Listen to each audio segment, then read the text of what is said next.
کیا یہ پاکستان کے لیے بدقسمتی نہیں ہے کہ پوری دنیا میں سب سے مہنگا پیٹرول اور بجلی پاکستان میں ہے، اور کہا جاتا ہے کہ ہم ٹرمپ کے فیورٹ ہیں، تو یہ کیسا فیورٹزم ہوا؟ دیکھیے، معاملات کو بڑا پیچیدہ بنا کے پیش کیا جاتا ہے۔ معاملات اتنے پیچیدہ ہیں نہیں، سوالات بڑے سمپل ہیں۔ ڈیزل کی اگر پہلے بات کر لیں، آج میں چیک کر رہا تھا کہ افغانستان کے اندر ڈیزل جو ہے وہ 313 روپے کا فی لیٹر ہے، اور پاکستان کے اندر جو ہے وہ اب تازہ قیمت جو آج کی آئی ہے وہ 379 بن جاتی۔ تو آپ سمجھیے کہ 65 روپے فی لیٹر افغانستان میں قیمت ڈیزل کی کم ہے۔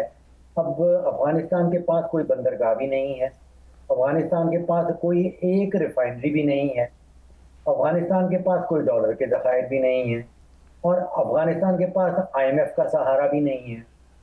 تو پھر سوال میرے ذہن میں اٹھتا ہے کہ پاکستان میں ڈیزل کی قیمت 65 روپے افغانستان سے زیادہ کیوں ہے؟ لیکن آپ یہ بھی تو دیکھیں نا کہ روزانہ کی قیمتوں میں کسی کا تو فائدہ ہو رہا ہوگا نا، تو آخر کون لوگ ہیں؟ یہ جب اتنی قیمتیں بڑھ رہی ہیں تو فائدہ کس کا ہو رہا ہے؟ یہ اس کا جواب بڑا واضح ہے۔ اس کا جواب کمپنیاں خود سے بھی بتا رہی ہیں۔ اگر آپ PSO کی، پاکستان ریفائنری کی، نیشنل ریفائنری کی، اٹک ریفائنری کی، ان کی بیلنس شیٹ پہ ایک نظر ڈال دیں، ان کی انکم سٹیٹمنٹ پہ ایک نظر ڈال دیں، تو وہ خود سے آپ کو بتا رہی ہیں کہ وہاں پہ حال کیا ہوا ہے۔ پاکستان اسٹیٹ آئل کا پچھلے سال کا منافع 15 بلین کا تھا، اس سال انہوں نے خود سے بتایا کہ 38 بلین پہ پہنچ گیا ہے۔ تو جتنی بھی کمپنیوں کا میں نے ذکر کیا، ان کے پروفٹ جو ہیں، ان کے منافع جو ہیں، وہ 100%، 150% بڑھ گئے ہیں، ان کی تجوریاں مزید بھری گئی، اور دوسری تجوری جو بھری ہوئی نظر آتی ہے وہ حکومت کی اپنی تجوری ہے۔ قابل احترام ڈاکٹر فرق سلیم صاحب، آپ بالکل جو بات کر رہے ہیں ہم کافی حد تک آپ سے متفق ہیں۔ میں آپ سے جاننا یہ چاہتا ہوں کہ حکومت نے کہا کہ پائلٹ پروجیکٹ ہے، یہ 15 دن کے لیے ہم سسٹم کو آرگنائز کر رہے ہیں، یہ عارضی انتظام ہے، ڈیلی بیسس پہ پیٹرول بڑھایا جائے گا۔ آپ کو دو باتیں پوچھنا چاہتا ہوں۔ آپ نے لیوی کی بات ابھی کی ہے کہ بہت زیادہ اور ڈبل سے آپ کے قریب تک لے گئے ہیں، فگر کو لے گئے ہیں۔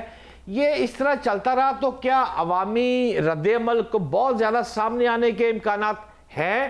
ایک بات، اور دوسری بات، کیا آپ حکومت کو معافی نہیں دے سکتے کہ $100 سے بھی تجاوز کر گئی ہے پر بیرل اگر دنیا میں، تو یہ پھر بیچارے کیا کریں؟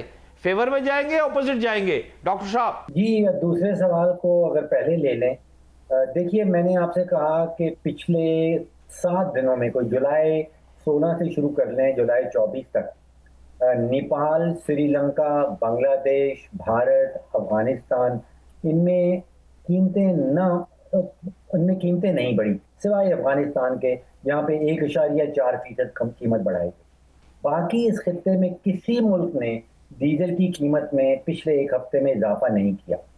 دیکھیے، بنگلہ دیش بھی وہیں سے ڈیزل خریدتا ہے جہاں سے پاکستان خریدتا ہے، بنگلہ دیش کا ڈیزل بھی اسٹیٹ آف ہرموز سے گزر کے آتا ہے، پاکستان کا بھی اسی اسٹیٹ سے گزر کے آتا ہے۔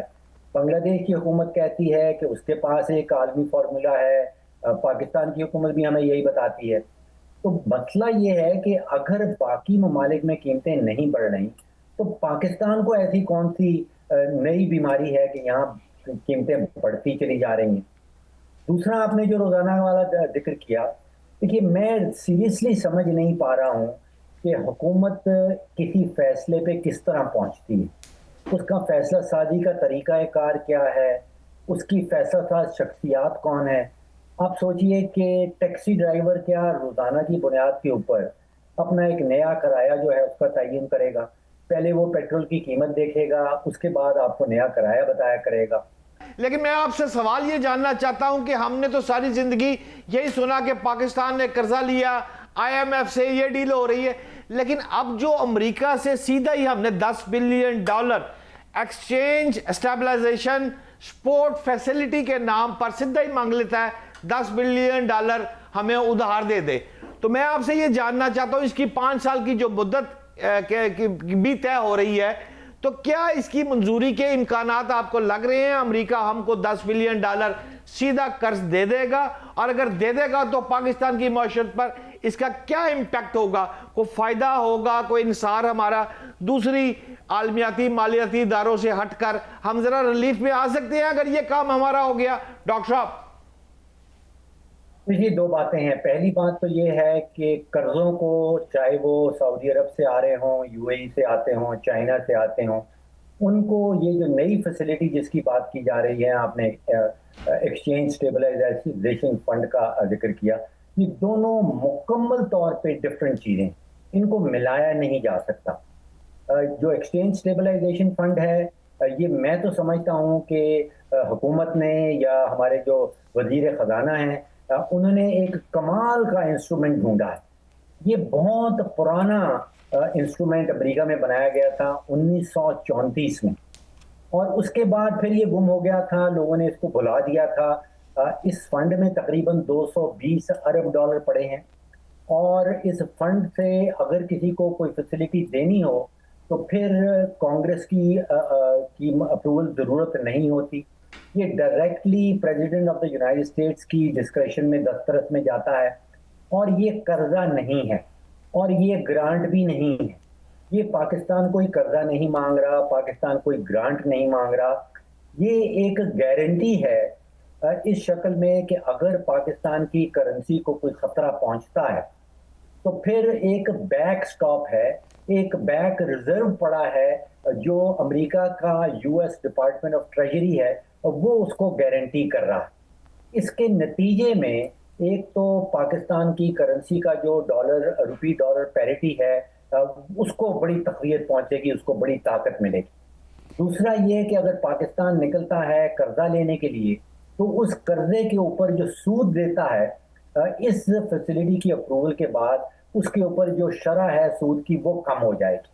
آپ نے دیکھا کہ فوراً ہی جیسے ہی اس کی خبر سامنے آئی، اسٹینڈرڈ اینڈ پورز نے پاکستان کی جو ریٹنگ ہے وہ امپروو کر دی. ہم B- سے B+ پہ چلے گئے. نہیں فاروق صاحب، یہاں پہ میں آپ سے یہ ضرور پوچھوں گی، ابھی آپ نے میرے پہلے سوال کا جواب دیا کہ پیٹرول کی قیمتیں بڑھنے سے تجوریاں بڑھی جا رہی ہیں حکومت کی اور جو آرگنائزیشن ہے ان کی، تو کیا آپ کہتے ہیں کہ یہ جو قرض اگر گرانٹ ہو جاتا ہے تو کیا صرف حکومت کو ہی فائدہ ہوگا یا پاکستانیوں کے لیے بھی کوئی ریلیف ہم ایکسپیکٹ کر رہے ہیں؟ دیکھیے، پہلی بات تو یہ ہے کہ جو پاکستان کے اندر ڈیزل کی قیمتیں بڑھ رہی ہیں، یقین کیجیے اس کا عالمی منڈی سے کوئی قطعاً تعلق نہیں ہے، کیونکہ اگر وہ بڑھ رہی ہوتی تو جو میں نے آپ کو اس خطے میں باقی ملک بتائے ہیں وہاں پہ بھی کوئی ہلچل ہو رہی ہوتی. تو یہ ہماری ڈومیسٹک پالیسی ہے. جس طرح ہم نے پیٹرولیم لیوی لگا رکھا ہے، جس طرح ہم نے ٹیکسز لگا رکھے ہیں، تو جو آپ ڈیزل کی قیمت دے رہی ہیں یا میں دے رہا ہوں اس کا تعلق ہماری اندرونی پالیسی سے ہے. ڈاکٹر صاحب ٹیکس کے بارے میں بتائیں نا کہ جو 130 روپے جو ٹیکس لاگو کیا گیا ہے، پاکستان اگر کوشش کرے تو آئی ایم ایف سے ریکویسٹ کر کے یا ہاتھ پاؤں جوڑ کر کے کم کروا سکتا ہے، تو کیوں نہیں کروا رہا؟ اس کا تعلق یہ ہے کہ پاکستان کی حکومت کے جو اخراجات ہیں، جو حکومت پاکستان کے نقصانات ہیں، وہ اتنی تیزی سے بڑھ رہے ہیں کہ اب حکومت کو ایک اپنا پرائیویٹ بینک چاہیے جس کو اب پی ایس او ایونچولی اس کو ایک بینک میں کنورٹ کرنے چلی ہے، کہ جس کے اوپر ٹیکس لگایا جائے. تو اگر قانونی طور پہ ٹیکس لگتا ہے تو حکومت کو نیشنل اسمبلی کی اجازت چاہیے ہوتی ہے. اگر پیٹرولیم لیوی لگتا ہے تو پھر نیشنل اسمبلی کی اجازت نہیں چاہیے. اگر حکومت پاکستان جو وفاقی حکومت ہے وہ ٹیکس اکٹھا کرتی ہے تو اس میں صوبوں کا حصہ شروع ہو جاتا ہے. اگر پیٹرولیم لیوی لگاتی ہے تو پھر وہ صرف حکومت پاکستان خود سے رکھتی ہے. تو یہ معاملات آئی ایم ایف کی پالیسی کے ساتھ نقصی نہیں ہے. بہت بہت شکریہ فاروق صاحب ہمیں جوائن کرنے کے لیے.